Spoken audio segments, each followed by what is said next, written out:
중대선거구제 도입에 가장 적극적인 곳은 국민의당입니다. 한 선거구당 2명 이상을 뽑게 될 경우 제3당의 의석 확보가 더 용이할 것이라는 판단입니다.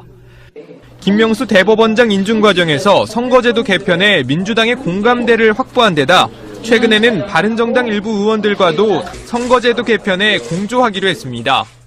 정의당은 선거제도 개편이 최우선 과제입니다. 늘 당 지지율보다 의석수가 적었던 정의당은 중대선거구제와 함께 정당 득표율로 의석수를 배분하는 연동형 비례대표제를 주장하고 있습니다. 여당인 민주당도 선거제도 개편에 호의적입니다. 연동형 비례대표제는 대선 공약인데다 지금의 높은 지지율을 감안하면 중대선거구제를 통해 영남 의석을 늘릴 수 있다고 보고 있습니다. 제1야당인 자유한국당은 선거제도 개편에 부정적입니다.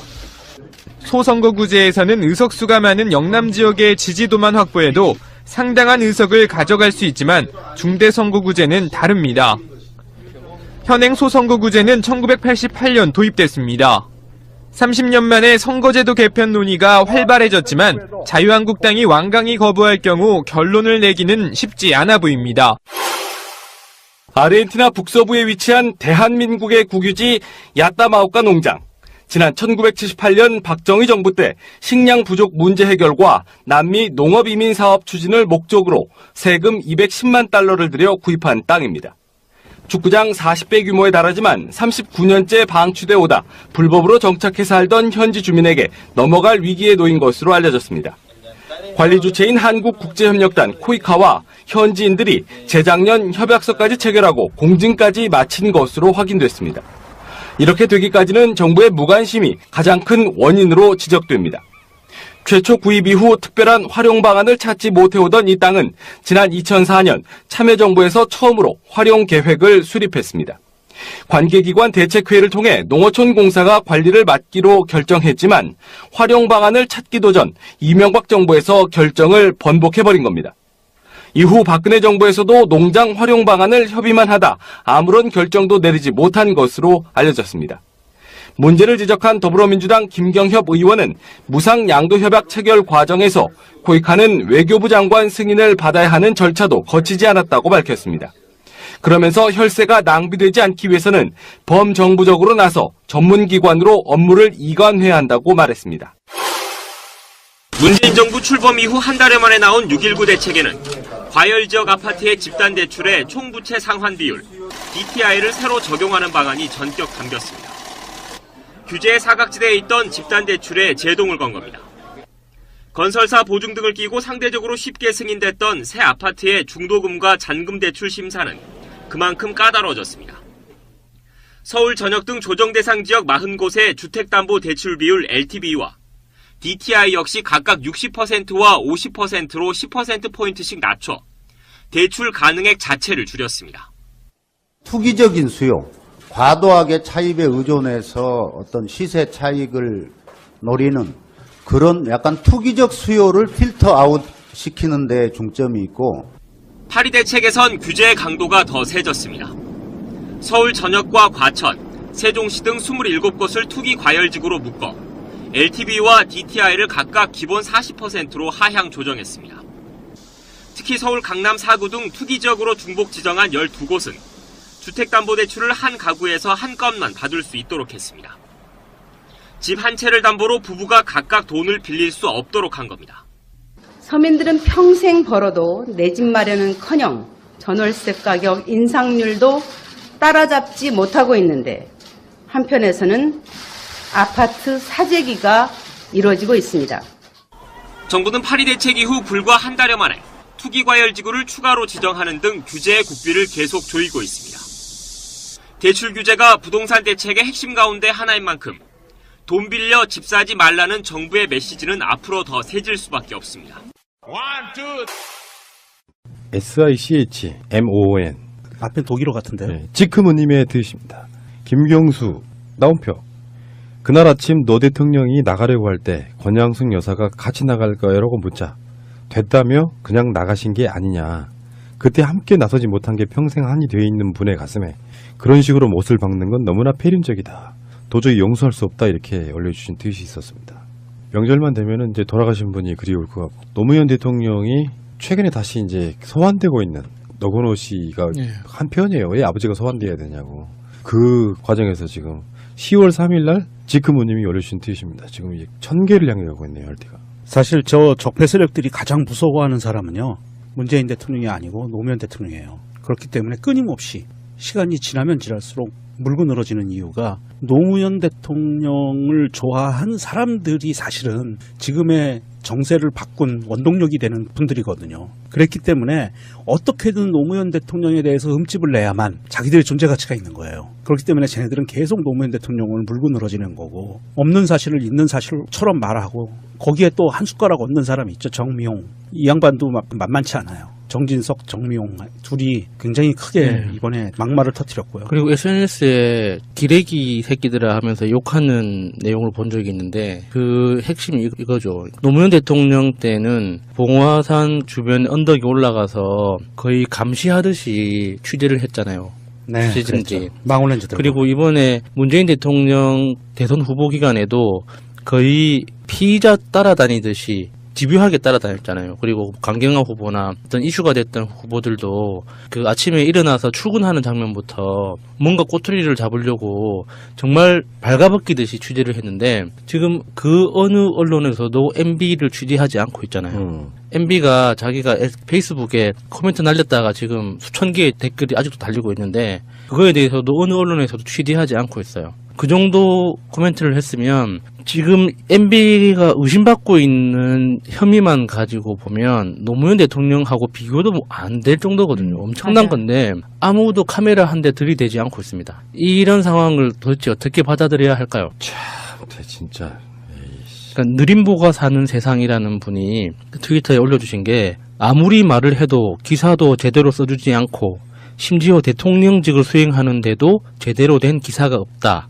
문재인에 대한 아무 말이나 해도 기사로 써주고 심지어 대통령 흉내나 행세를 하는데 이의도 달지 않고 기사를 써준다.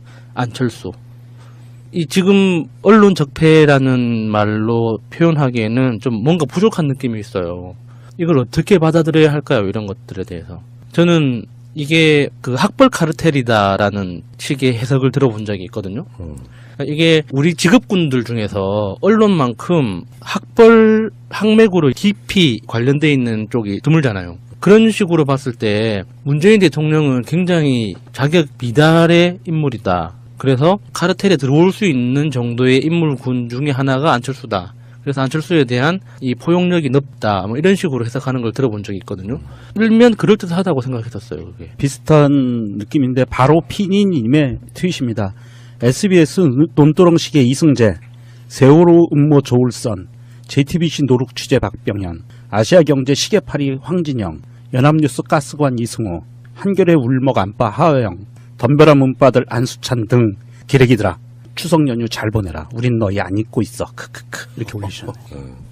이명박과 같이 가니까 한번 쏟아내보죠. 대치동 아팔림의 트윗입니다. 적폐 세력, 우리가 꼭 기억해야 할 MB. 측근으로서 국정원의 자문위원으로 노무현 전 대통령 논두렁식의 조작, 영정사진의 코알라 사진을 합성해서 권위를 실추시키는 데 개입한 이명박 양아들로 칭송받던 곽승준의 누나, 서울대 심리학과 곽금주 적폐입니다. 요즘에 이분이 또 핫하시더라고요. 곽금주. 핫하죠. 네. 네, 이게 국정원으로부터 조언을 받았던 그 심리학자라고 지금 추정된다고 트윗계에서 나오고 네. 있고요. 이 양반이 그러면 계속 사진이 올라오고 트윗에서 이름이 거명되는 게 심리학자들도 자괴감을 느낀대요. 심리학을 전공한 친구들도 자괴감을 느낀대요.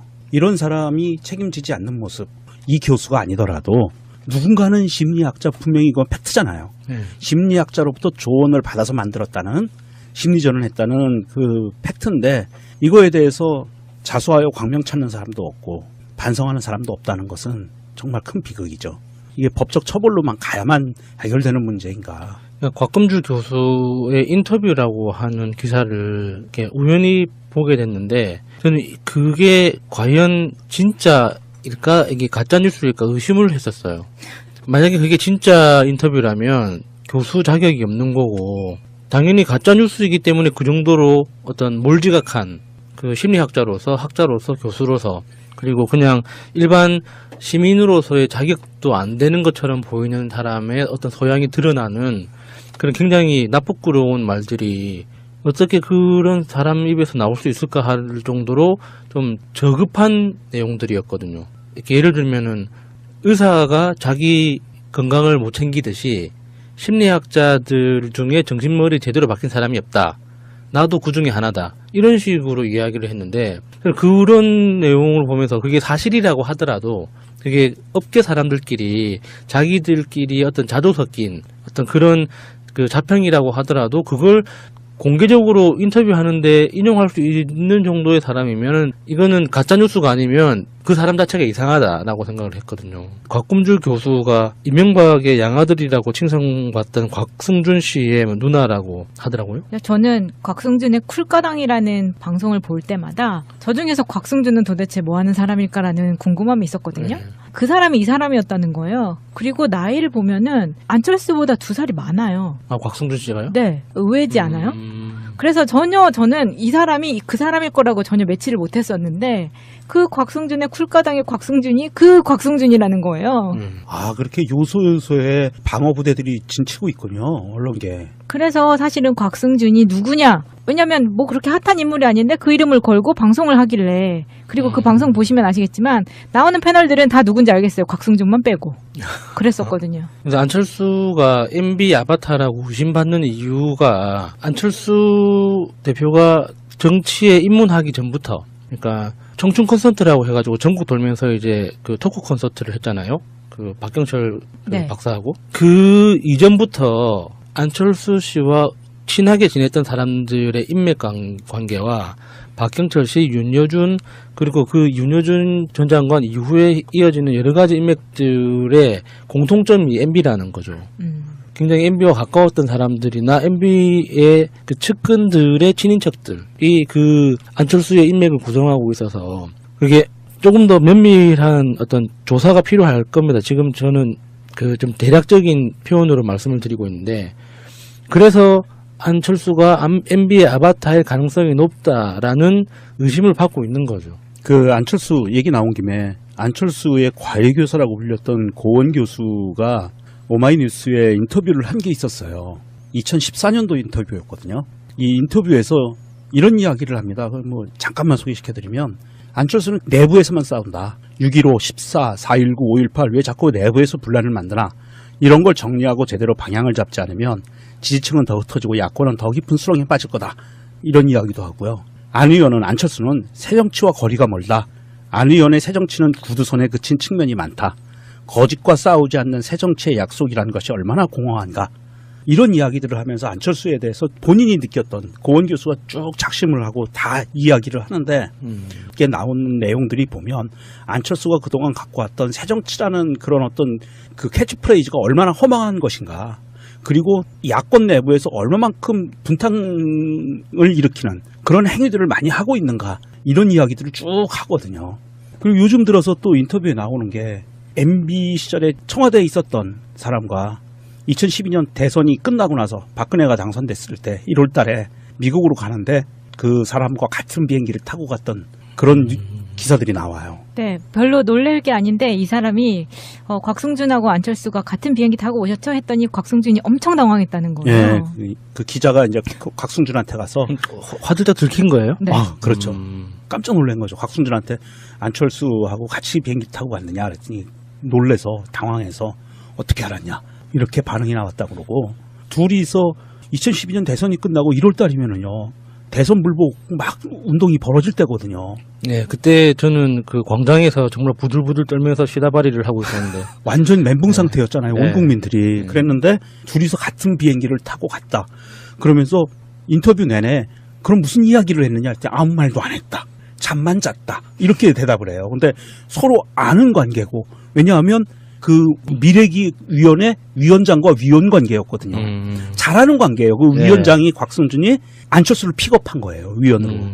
아주 친한 관계인데 같은 비행기 탔는데 아무 말도 안 하고 잠만 자고 갔다. 이게 쉿 했겠죠. 아, 서로 눈 이게 좀 마주치면서 그게 굉장히 의심스러운 상황이 지금 많이 되게 나와요. 웃겨요. 그 MB의 양아들이라서 그런지 곽승준은 1등석을 탔고 안 원장은 비즈니스석을 탔다는 거예요. 그래서 뭐 마주칠 일이 별로 없었고. 역시 양아들과 아바타의 차이인가. 와. 양아들은 1등석, 안철수가 돈이 더 많은데 비즈니스 탔어? 비즈니스석에 서울대 일행들과 동석을 했다. 뭐 이렇게 하니까 동석이 있어서 비즈니스를 탄 것 같고, 사실 뭐 1등석을 못 타봐서 모르겠습니다만 1등석과 비즈니스가 그렇게 차이가 있을까요? 글쎄요, 저도 잘 모르겠는데요. 서비스의 차이라고 그러는데요. 어찌됐든 이건 파도 의혹 덩어리죠. 이 양반은. 피고지고님의 트윗입니다. 그니까 어제 청와대에 초청받은 고 윤소령 모친이 문 대통령이 1년 전 써드린 편지를 청와대에 가져왔고 원본은 돌려드려야 하니 청와대 용지로 스캔 후 SNS에 올렸더니 용지에 청와대 문양 보고 문 대통령이 1년 전에도 대통령이었냐 사기다 라고 안철수 지지자들이 난리다 이거군. 이런 글을 올리셨어요. 주말에 엄청 핫했죠. 이 이야기로. 문 대통령이 이 원본을 드려야 되기 때문에 청와대 문서로 청와대 문양에 박혀 있는 걸 다시 스캔을 해서 드린 건데 이걸 올렸다 보니까 2016년 9월 30일 사인이 있는데 청와대 문양에 박혀 있으니까 문 대통령이 대통령이 되기도 전부터 대통령 행세를 한 게 아니냐. 고양이 나만 없어 님이 이렇게 또 트윗을 올려주셨네요. 송영훈 씨네요. 이 양반이 변호사라는 것 같은데 미친 문서의 진위 논란이 발생하기 좋은 묘한 자리에 그걸 워터마크랍시고 찍었군. 쩝 이렇게 올렸네요. 피고지고님이 쓴 대로 이게 청와대는 스캔을 하거나 복사를 하면 워터마크가 찍히게 돼 있어요. 국정원은 우리 나 다 이렇게 워터마크가 찍히잖아요. 그런데 청와대 문서는 밑에 청와대 문양하고 청와대라는 이런 영문 이니셜이 찍히게 워터마크로 찍히게 돼 있나 봐요. 그러니까 청와대뿐만 아니라 그 정부 각급 보안 시설이나 보안 등급이 좀 되는 시설들은 모든 전자기기에 대해서 사용하는 사람이 누군지를 확인하고 나서 사용하게끔 절차가 돼 있어요. 예를 들어서 우리가 복사집에 가면 그냥 아무나 그냥 버튼 딱딱딱 누르면은 돈 낸 만큼 다 복사가 되잖아요. 네. 근데 뭐 검찰이라든지 뭐 행정부, 뭐 저기 산업통상자원부나 뭐 행정안전부나 이런 국가기관 내에 있는 복사기들은 신분증을 인식할 수 있는 스캐너가 다 달려 있어요. 그래서 거기에 신분증을 꽂아야지 작동이 돼요. 그래서 누가 어떤 문서를 스캔하고 그렇죠. 반출했느냐를 언제 잡아내는 얼마만큼 거죠. 복사를 했고 얼마 스캔을 했고 하는 이런 것들이 다 기록으로 남게 돼 있거든요. 그래서 그 복사기에서 나왔던 문서에 대해서는 나중에 사후 추적할 수 있는 워터마크가 찍힙니다. 그게 다 어떤 정부 기관의 고유 프로세스예요. 근데 이제 이걸 가지고 특히 안철수 지지자들이 네. 그렇게 공격을 해댄 거군요. 이렇게 열심히 공격해주면 좋죠. 나중에 뻘쭘해질 테니까. 까칠한 토끼님이 이렇게 멘션을 다루셨네요. 쥐박이 사태 가리려다 개망신. 처음 이걸 배포한 놈 혼나야죠. 시선 돌리려 일부러 이 짓 한 게 분명. 문재인의 인격을 뭘로 보고 이런 짓을. 이렇게 하셨네요. 한번 이 욕하시는 분들도 다 검찰 조사 한번 받으러 가보시면은 금세 아실 겁니다. 그 우리가 보지 못했던 장치들이 복사기에 다 달려 있거든요.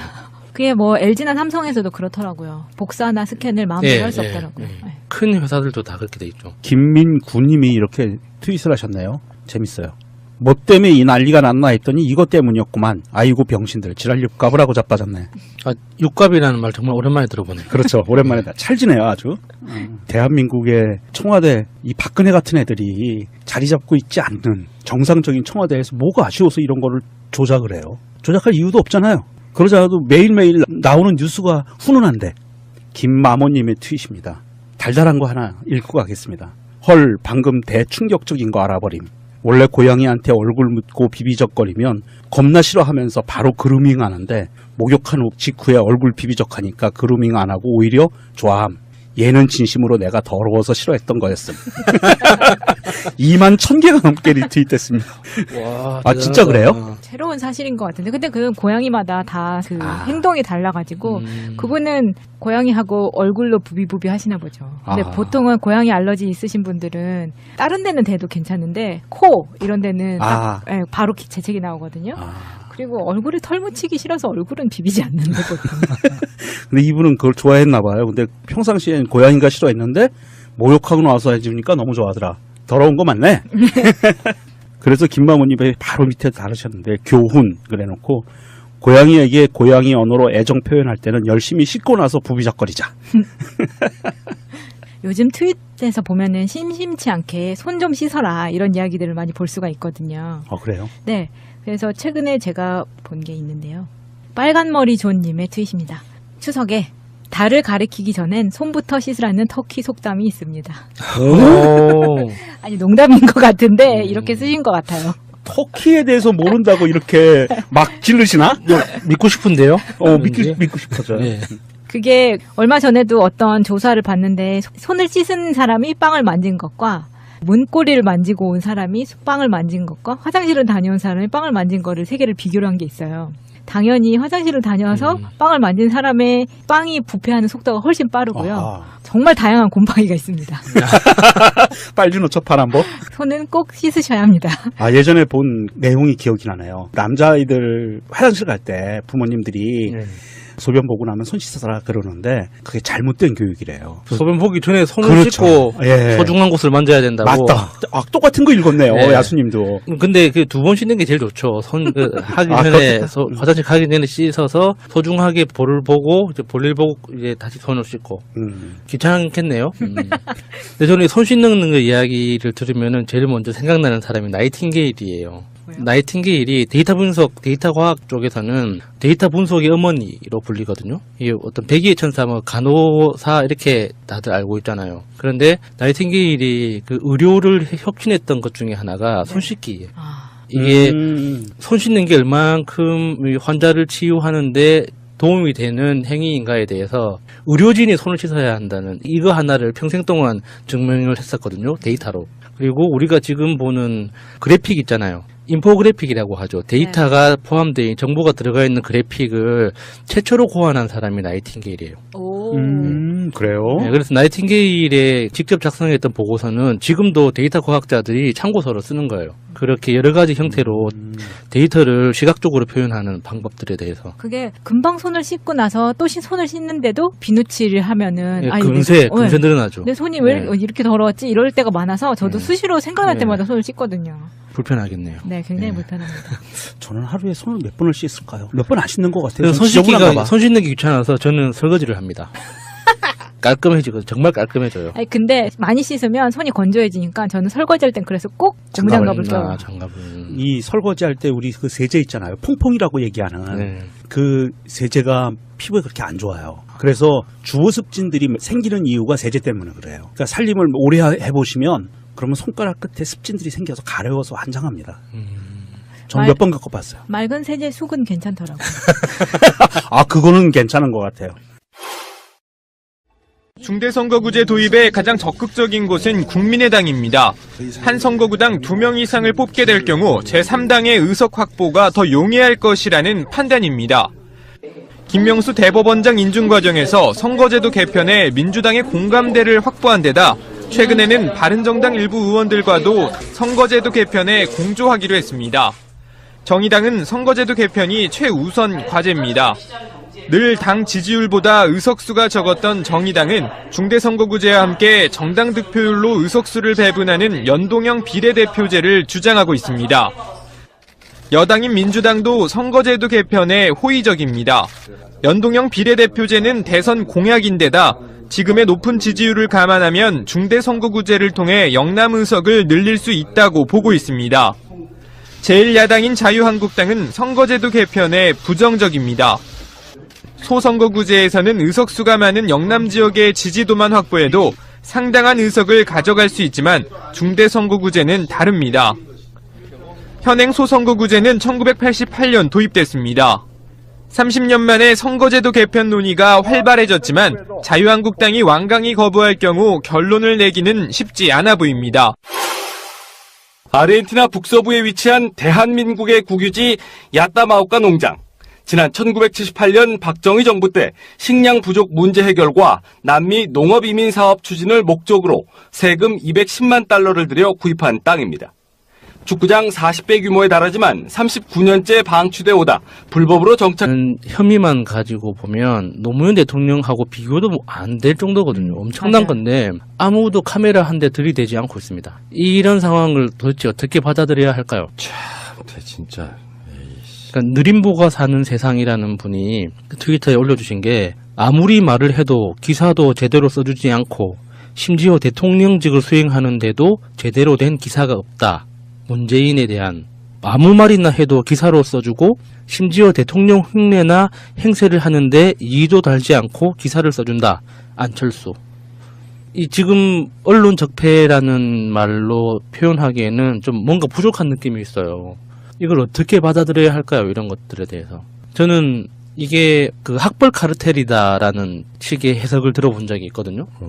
이게 우리 직업군들 중에서 언론만큼 학벌 학맥으로 깊이 관련돼 있는 쪽이 드물잖아요. 그런 식으로 봤을 때 문재인 대통령은 굉장히 자격 미달의 인물이다. 그래서 카르텔에 들어올 수 있는 정도의 인물군 중에 하나가 안철수다. 그래서 안철수에 대한 이 포용력이 높다. 뭐 이런 식으로 해석하는 걸 들어본 적이 있거든요.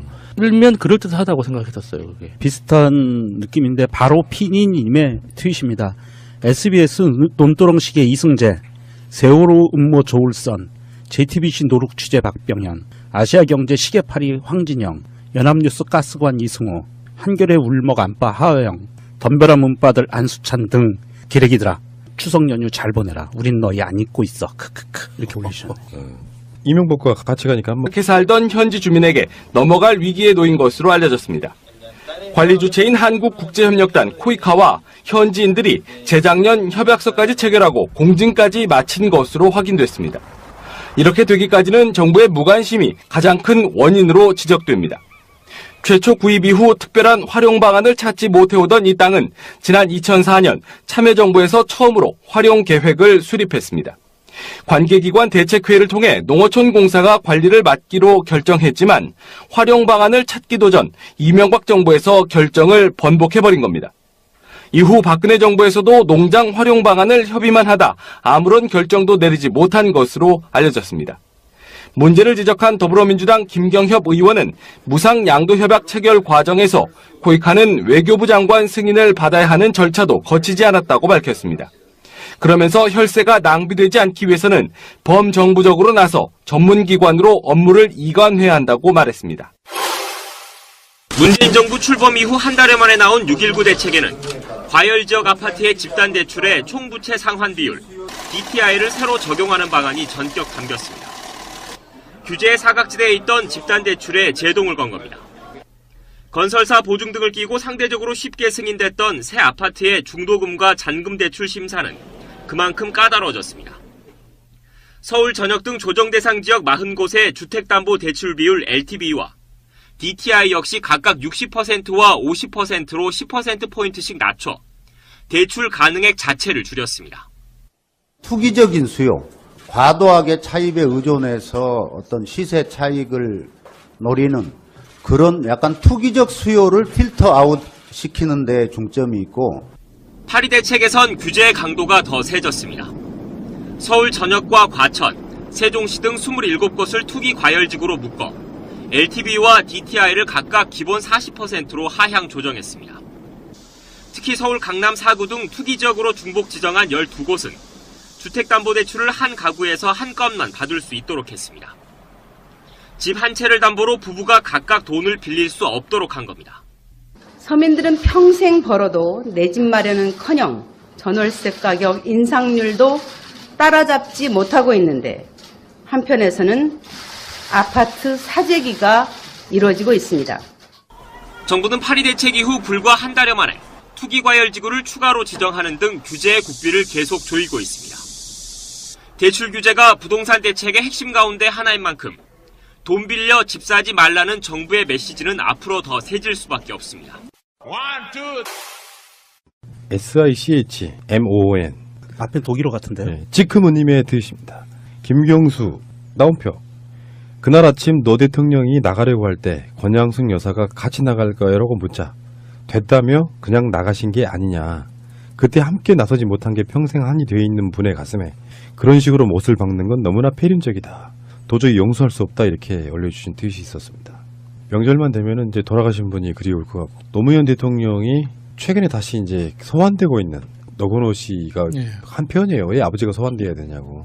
그 과정에서 지금 10월 3일날 지크무님이 올려주신 트윗입니다. 지금 1000개를 향해 가고 있네요. RT가. 사실 저 적폐 세력들이 가장 무서워하는 사람은요, 문재인 대통령이 아니고 노무현 대통령이에요. 그렇기 때문에 끊임없이 시간이 지나면 지날수록 물고 늘어지는 이유가 노무현 대통령을 좋아한 사람들이 사실은 지금의 정세를 바꾼 원동력이 되는 분들이거든요. 그랬기 때문에 어떻게든 노무현 대통령에 대해서 흠집을 내야만 자기들의 존재 가치가 있는 거예요. 그렇기 때문에 쟤네들은 계속 노무현 대통령을 물고 늘어지는 거고, 없는 사실을 있는 사실처럼 말하고, 거기에 또 한 숟가락 얹는 사람이 있죠. 정미용. 이 양반도 만만치 않아요. 정진석, 정미용 둘이 굉장히 크게 이번에 막말을 터뜨렸고요. 그리고 SNS에 기레기 새끼들아 하면서 욕하는 내용을 본 적이 있는데, 그 핵심이 이거죠. 노무현 대통령 때는 봉화산 주변 언덕에 올라가서 거의 감시하듯이 취재를 했잖아요.